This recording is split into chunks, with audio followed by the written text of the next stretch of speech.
Hello real world spectators, my name is Rain and welcome to another video log of my life on the Isekai realm.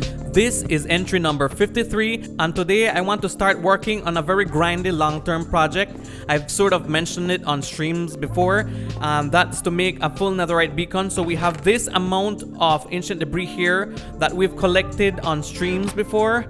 And now I'm going to put these to smelt and see what else I have like in my storage somewhere. I do have about, let's see, exactly 26 netherite ingots in my storage. And obviously I do have these netherite blocks up here, but they're strictly aesthetic purposes. I won't be touching those. That does include these ones as well that are on these lamp posts right here. Very expensive, but that generally just means that I have to start from scratch. Now at this point I don't really have any special place to build this netherite beacon, but maybe somewhere nearby, like over this side over here, I can clear it out. Now remember, this is only going to be a temporary location because I do want to build a proper structure to support the netherite beacon when I'm done. And this grind will definitely be taking some months, right? The ancient debris has now been smelted into netherite scrap so we can convert them to ingots. And I'm going to be using the gold that I have here for my gold beacon because at this point in time it's just way more convenient for me to get this done like that, right? Alright, so... Oh... Sheep. Oh no, I accidentally convert. Oh, I hate when that happens, I swear. What am I supposed to do with all of them? So I've made the netherite blocks already, and now we're going to be placing them out and see how many. Only 11 blocks. So at the end of the last video log, I did build these trees here. I did a time lapse, but I didn't take the time out to talk about them.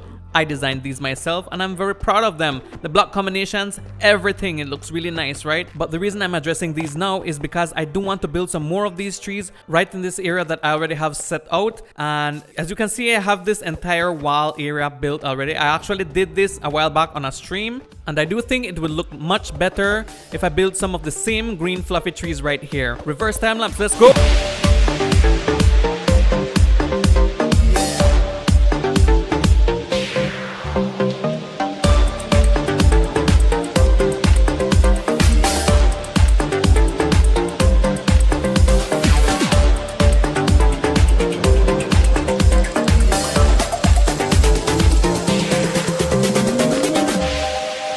There are times I've already built the things, so I just do a reverse time lapse as you just saw. So let's talk about this.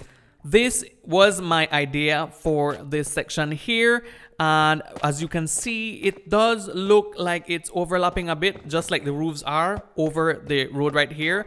It does feel like it can be a little more bushy, but so far I do like it. If anything, I can just add like gardening here or some other stuff in the center for it to not look so empty. But I think that's the main reason why it feels like something is still missing, but it is a better view than it was without the trees, obviously, right?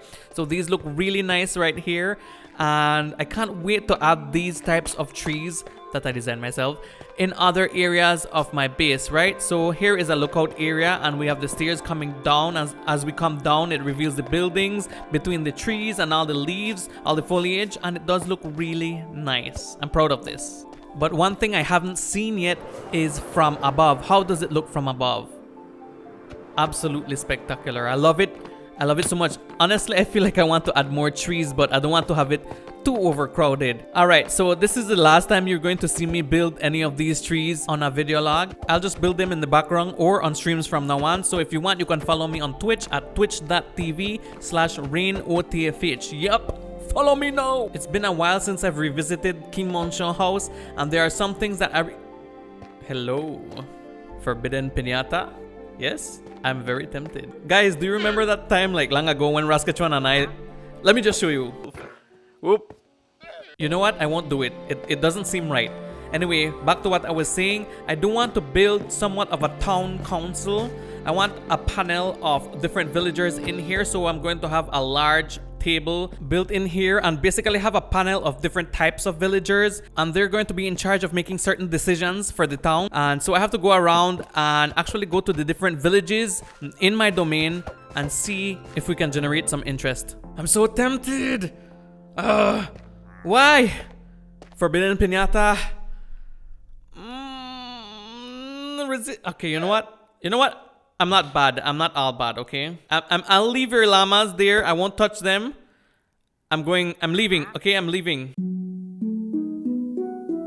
Honestly, I don't know what to say to any of these villagers here in order to convince them to come over to my village. Alright, there we go. That should get their attention. Hello, would you be interested in... I guess not. Hello, where is the chief of your village? Child. Where is any... What? What? What the hell? Since when do we have camels? Oh, hi, are you the chief of the village? Would you be interested in joining a town council of a town I'm building, which doesn't really have a name right now, but do you even understand me?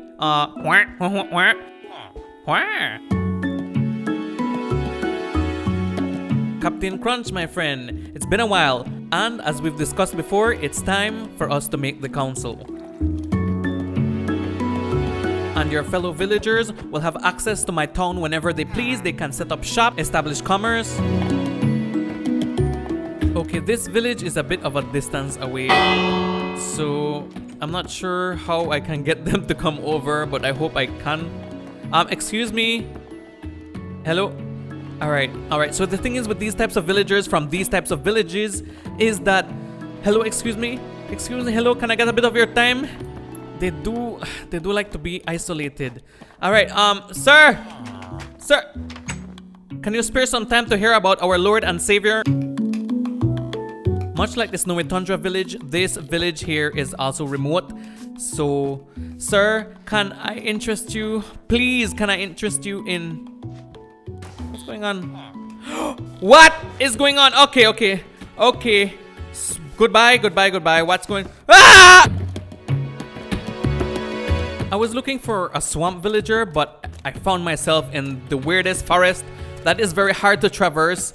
But there is... I think this is a swamp, only that it's a mangrove swamp. And I believe there should be some residents in here. But you know, since no one is around, maybe I can snoop around and see if maybe I can get some diamonds to glitch into my inventory, if you know what I mean. I guess nothing. Oh, hi, hello, sir. Okay, this is the last stop. And this is Pink Slip's jungle domain. He does have villagers here, so he has jungle villagers. So I'm just going to ask kindly for one of these guys to send, you know, someone to represent them in my town. And then we're done. Anyway, I've done all I can do to convince those villagers to come over and be a part of my town. But now let's focus on the nether here. It's been a while since I've done anything new in here, but you can see I've cleared out a lot with the help of the other Isekai Jin, which has been a lot of grinding, but it doesn't really feel like I'm doing anything worthy, you know? For example, maybe if I can do a village in the nether with these guys here. If you recall, their purpose is to actually be researchers of the nether dimension. And so maybe eventually I get around to doing that. But I do want to update this farm right here. And also eventually design a decent habitation for these piglins here so that they're not just trapped in place. We have to be a little humane here.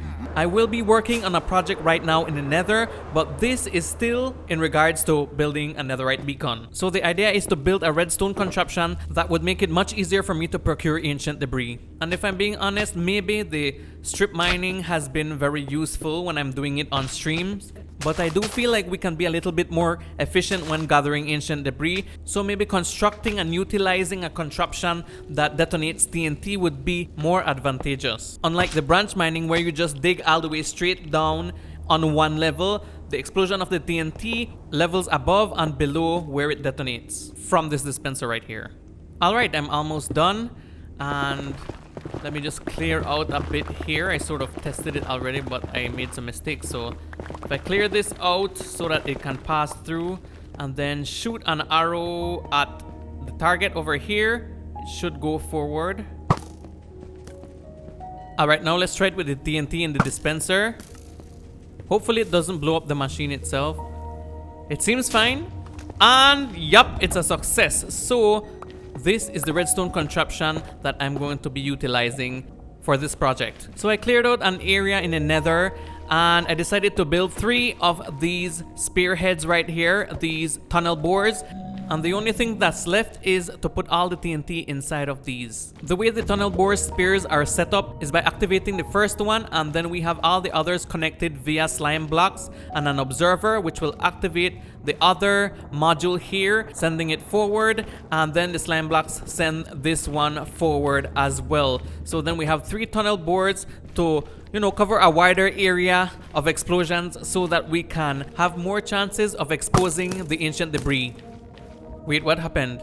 So the thing got stuck because the slime block was touching the floor, so I just had to remove the part of the floor that came in contact with it, and now it can go forward. Let's try it one more time. And everything is dispensed properly.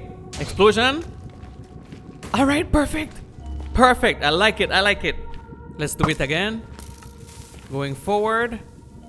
Everything is in place. Explosion. And we get our first ancient debris. All right. All right. I just started and it's already showing results. There has been some minor issues, as in sometimes the TNT explodes part of the spearhead, but it's easily repairable. You just have to clear all the lava that's in the way of the tunnel bore. So far what I have, 64 plus 59 ancient debris, which is amazing. You all know that TNT can be a bit expensive in regards to sand and gunpowder, but you know what? This is actually really worth the investment to me. Look at this. This is how far, with just 2 stacks of TNT used, how far the tunnel bore has traveled. I'm still going. And here is where we started. Isn't that amazing? I'm definitely going to be doing more of this on stream, so follow me on Twitch!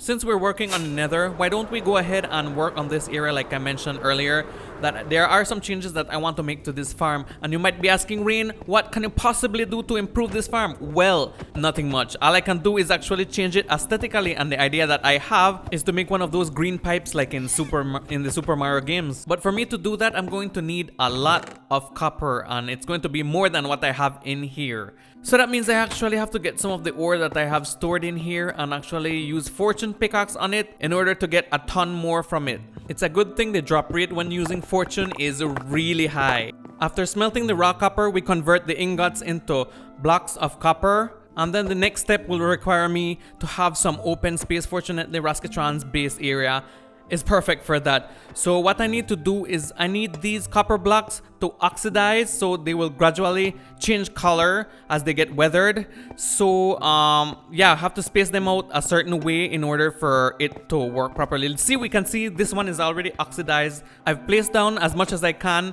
5 blocks apart, and that should be okay. This is the second stage right here.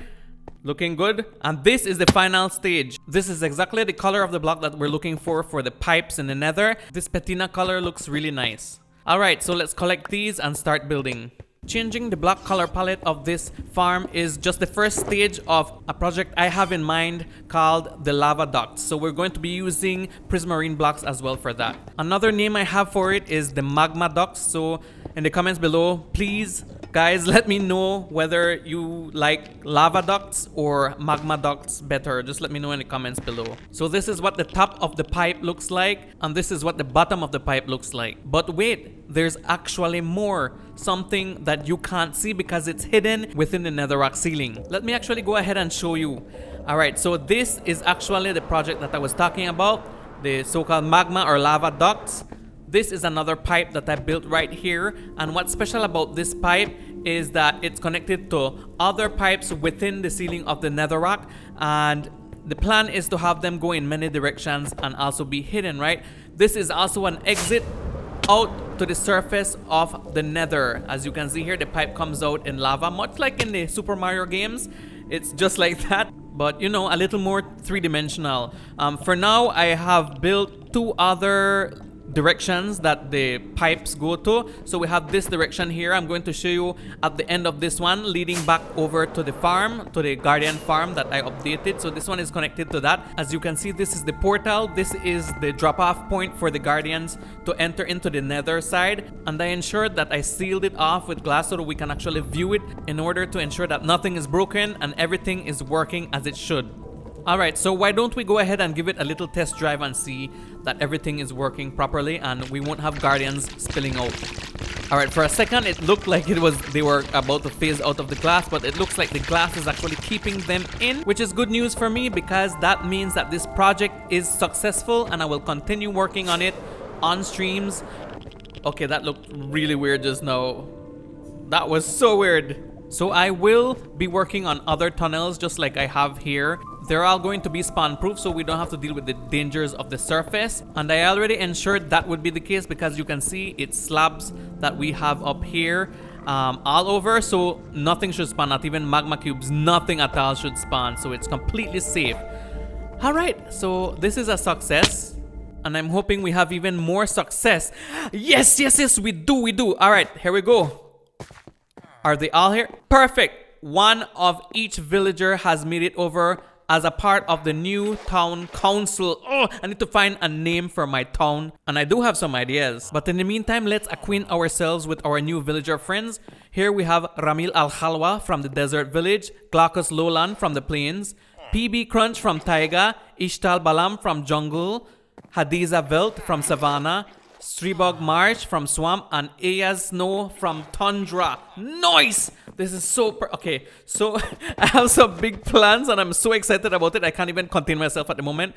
But my plans include these representatives bring over some villagers from their own in order to create employment by running these businesses that I've built here so that we can have a little growth in commerce, because these buildings alone won't do anything for me at all. And in doing so, if we do have a little bit of a population growth in my town, then it will be easier to actually improve infrastructure. You know, I won't have to build everything myself. So I've designated this area over here just in case I would ever have villagers here so that they can actually work on the buildings that they require themselves, and I can just help them get all the materials, right?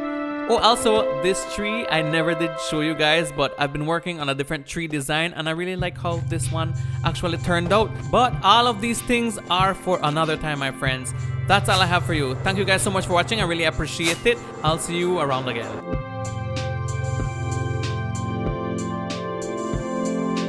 Thought I was not going to do this? Well, you were completely wrong, my friends. This is the forbidden piñata and I cannot resist it. I have to do it at all times whenever I see them dangling off something or the other. This is what I'm into and you have to accept it.